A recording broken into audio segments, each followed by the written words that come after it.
Oi, gente! Tô de volta pra continuar aquele vídeo sobre como é morar em Londres. Vocês tinham algumas dúvidas, eu respondi boa parte no primeiro vídeo. Quem ainda não assistiu, clica aqui e assistam. Mas vocês me perguntaram muitas coisas sobre como é vir pra cá, visto, como é a igreja aqui, se as pessoas aceitam bem ou não, ainda mais agora depois da separação do Reino Unido da União Europeia. Bom, vamos começar do começo. Eu falei que ia falar de religião.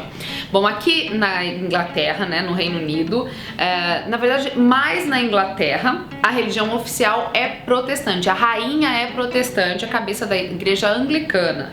Mas tem um conflito sério. Teve, mas ainda meio que tem com a Irlanda do Norte, porque eles têm divisa com a Irlanda, e tem uma população massiva católica. Enfim, os protestantes e os católicos não se entendiam muito bem. Mas isso é uma outra história, a gente faz um vídeo qualquer dia. Gente, sabe como eu tenho uma vontade, juro, de fazer vídeos sobre história? Eu amo história, vocês sabem disso, eu estudo muito sobre esse assunto, eu gosto, e eu acho que a gente estuda pouco história, sabe? As coisas que aconteceram no passado podem nos ensinar muito pra viver hoje, sobre ainda perspectivas para o futuro, e ajudam a gente a entender a mentalidade de um povo, de uma sociedade.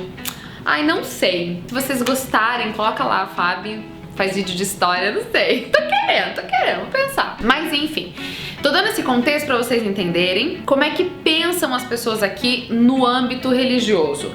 Todo o Reino Unido, boa parte da Europa era toda católica, a igreja católica dominava o mundo, o Império Romano era muito forte, mas no século XVI, um rei, o Henry VIII, ou Henrique VIII, que era casado com Catarina de Aragão, que era a sua cunhada, né, o irmão tinha morrido, ele não queria mais ficar com Catarina de Aragão. Vou dar um resumão aqui, aquele resumão assim, sabe? De galera. Ele não queria mais a Catarina de Aragão e ele tava batendo um zóio assim na Ana Bolena. Só que ele não podia se divorciar, não era permitido se divorciar. E ele ficou lá pedindo pro papa, pô, libera aí o divórcio aí pra mim, né? Sou rei aqui da Inglaterra e tal, né? Ser fiel súdito. Teve umas treta lá com a igreja católica, não rolou o divórcio. Aí a Ana Bolena ficou na cabeça dele, porque ela também queria casar com ele queria um herdeiro, não tava conseguindo. Aí, tipo assim, de tanto ficar na cabeça dele, ela... Que isso? Tá pensando que você é um rei ou um rato? Agora o papa manda em você? Que é isso? Mulher, né, gente? Mulher é uma coisa. Tanto fez que o Henry VIII rompeu com a igreja católica no século XVI e fundou a igreja anglicana, protestante. E ele mesmo como cabeça da igreja. Casou-se com a dona Ana, para a infelicidade dela que acabou. E casou com mais umas tantas, né? Ele teve 6 esposas, tentando ter um herdeiro. O tiozinho era chegado nos Paranauê. Mas enfim, desde o século XVI, o Reino Unido é protestante. E também nessa época a igreja católica começou a se enfraquecer porque movimentos protestantes estavam surgindo na Europa. Martinho Lutero na Alemanha, Calvino na Suíça, John Hus, enfim, vários reformadores estavam surgindo nesse período com a tônica de a igreja precisa ser reformada. E uma ênfase muito forte na educação, para que as pessoas soubessem ler e que elas lessem por conta própria a Bíblia, que elas aprendessem de Deus e que elas questionassem, que elas não aceitassem qualquer coisa. E isso tem muito a ver com a cultura de um país, de um povo. Enfim, a igreja católica perdeu forças por aqui, a igreja protestante, as igrejas evangélicas foram surgindo, mas essa mentalidade crítica sempre foi forte, é forte nos europeus. Pra gente que é brasileiro, que a gente aceita mais, assim, a autoridade, às vezes, muitas vezes, mais do que devia, né, gente? A gente baixa a cabeça pra todo mundo. Às vezes a gente olha pros europeus e pensa assim, bando de ateu, bando de cético. Não é bem assim. Muitos que são crentes fiéis, assim, simplesmente não concordam de cara com as coisas. Eles questionam muito em todas as igrejas, assim. Tipo, vocês sabem que eu prego em várias denominações diferentes. E eu sempre converso com os líderes como é que é com os europeus, né? Porque com o imigrante é diferente. Mas com o europeu é sempre assim, tipo, tem uma discussão. Não é assim, o pastor falou e você diz, aham. Não, por quê? Como assim? Vamos estudar isso aí direito aqui. Tenho uma crítica mais forte a tudo que é imposto, não é aceito assim, sabe? Por isso mesmo, por causa do pensamento crítico e dessa coisa do respeito à individualidade, é que também é muito mais difícil você pregar para um europeu. Quando a gente vê essas coisas assim de batismo que tem no Brasil, nossa, milhares, sabe? É uma coisa assim, não existe isso aqui. Porque as pessoas são muito mais críticas, as pessoas questionam mais. E daí tem um outro fator. Como é uma região desenvolvida, tem tudo, o governo provê muita coisa para a população, não existe aquele sofrimento, aquela, sabe, necessidade. As pessoas também sentem menos falta de Deus. Isso é um fato. Por que eu vou devolver dízimo? Pra ser abençoado? Eu já sou abençoado, olha que escola boa pros meus filhos. asfalto bom, político mais ou menos. Existe uma satisfação social que faz com que não exista uma necessidade do divino. Isso é uma coisa interessante de se perceber. Para o que estou fazendo uma análise absolutamente rápida e rasa num vídeo curtinho de YouTube. Esse assunto daria muito pano pra manga pra gente conversar, quem sabe vir uma palestra aí pra algum lugar que eu vá. Mas é importante dizer isso pra explicar por que aqui as igrejas assim não crescem como crescem em países latinos, por que as pessoas questionam demais e por que a fé das pessoas tem cada vez mais diminuído.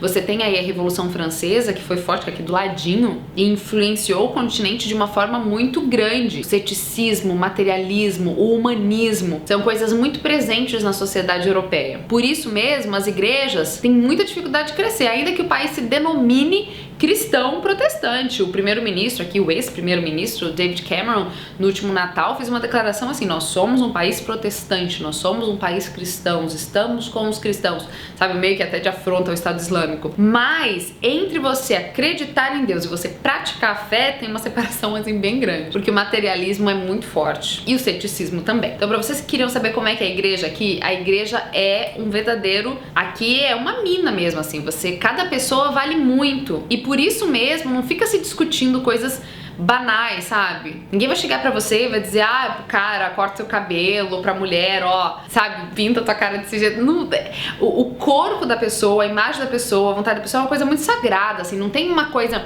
Uma vez eu fui pregar na Alemanha, eu tava conversando com um amigo meu, ele falou assim: aqui não tem apelo, não se faz apelo, tipo, no Brasil, os pregadores fazem apelo e vem, eu vou insistir mais uma vez. Se você está sentindo no seu coração, olha, eu vou ficar aqui mais um pouco pro Espírito Santo tocar em você. Gente, isso é extremamente ofensivo. Porque você acha o quê? Que eu não tenho cérebro? Se eu quiser ir, eu vou.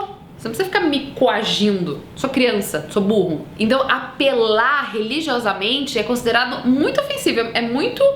não polite, não é educado. E as pessoas demoram muito mais pra tomar uma decisão, assim, tipo, eu já vi histórias, eu já fui gravar histórias de pessoas que estudaram a Bíblia por 10 anos até tomar a decisão de se batizar. Então, tipo, quando tem batismo aqui é uma alegria. E normalmente você tem batismo de imigrante, porque assim, os europeus mesmo são mais difíceis. E é uma igreja, de forma geral, as igrejas evangélicas, é uma igreja velha, mesmo a católica, assim, mesmo a anglicana, tem poucos jovens. Você vê igrejas ou movimentos com mais jovens, como o Hillsong, por exemplo, que tem crescido no mundo todo, com uma pegada mais juventude. Aqui não é diferente, mas são muito exceções. E daí você tem igrejas virando boate, spa, estúdio, bar, biblioteca, porque os prédios estão ali ociosos, ninguém vai, a igreja não tem condições de ficar pagando os impostos e tudo mais, e abandona. Outra coisa que vocês perguntaram era como viver aqui. Veja, para morar no Reino Unido especificamente, você precisa de visto. Se você for brasileiro e estudante, você consegue visto por até 6 meses se você tiver a escola paga. A moeda aqui é Libra, e dependendo da variação do câmbio, ela tá aí na casa dos R$5, quase 6. Chegou a 6, passou de 6 inclusive. Agora tá menos de 5. E é muito difícil viver ilegal. Se a pessoa vem pra viver ilegal, ela tem uma subvida. Porque além de ter um medo constante de ser deportado, você não pode sair. E tipo, isso aqui é uma ilha, né, gente? Dá pra você pegar o carro e ir ali. Então você pode morar aqui, se você quiser estudar inglês, por exemplo, você paga uma escola por 6 meses, ou menos, dependendo do período, e você pode conseguir o visto na entrada, já na imigração, ou pedir com antecedência com escola paga e tudo mais. Você também pode morar aqui se você tiver um contrato de trabalho, ou seja, uma companhia, prova pro governo que não tem um britânico, que precisa de você na sua qualificação, você pode conseguir um visto de trabalho. Ou você pode morar no Reino Unido se você for da comunidade europeia, que é o nosso caso. A gente mora aqui porque o Bertotti tem cidadania italiana. Ele tem 2 passaportes. Com a saída do Reino Unido da União Europeia, as coisas obviamente vão mudar e essa questão de imigração também vai mudar, mas isso deve levar pelo menos 2 anos até que todos os processos aconteçam, o que não vai nos afetar, porque também tem uma novidade que eu não contei pra vocês. A gente tá se mudando daqui. Pois é! Infelizmente,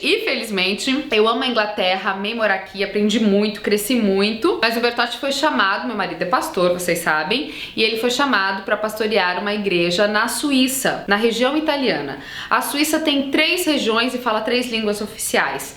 A maior parte é alemã, tem uma parte francesa e outra parte italiana, o cantão italiano, que faz divisa com a Itália, na região de Lugano, talvez você já tenha ouvido falar. Nós estamos de mudança para lá e a gente tá muito feliz, porque sempre foi um sonho cuidar de uma igreja. Por mais que a gente ministra em várias igrejas, a gente tá sempre pregando. Sempre foi um sonho, principalmente dele, de ter uma igreja pra cuidar, tá? Sentir cheiro de ovelha mesmo. E a gente tá muito feliz com essa oportunidade que aconteceu aqui na Europa. Então a gente tá se mudando. Vou aprender a falar italiano de verdade agora. Una pizza, per favore. Mi piace questa pasta. Un gelato. Vou virar... Ai, meu Deus, eu na Itália. É porque a gente vai morar bem na borda ali da Itália com a Suíça. A gente tá muito feliz porque é um campo missionário muito vasto, sabe? Quando a gente era namorada, a gente sempre falava de fazer trabalho missionário, de ir pro campo missionário. E campo missionário pra gente naquela época se resumia à África. Todo mundo quer ser missionário, quer ir pra África. E a gente pensava sempre pelas condições econômicas, vamos ajudar num lugar. Mas quando a gente mudou pra Europa, a gente descobriu que isso aqui é um verdadeiro campo missionário, por várias razões. A igreja aqui é pobre, pobre de recursos, pobre de talentos. E aqui o terreno é muito difícil, as pessoas são diferentes, não aceitam fácil, é toda uma estratégia diferenciada,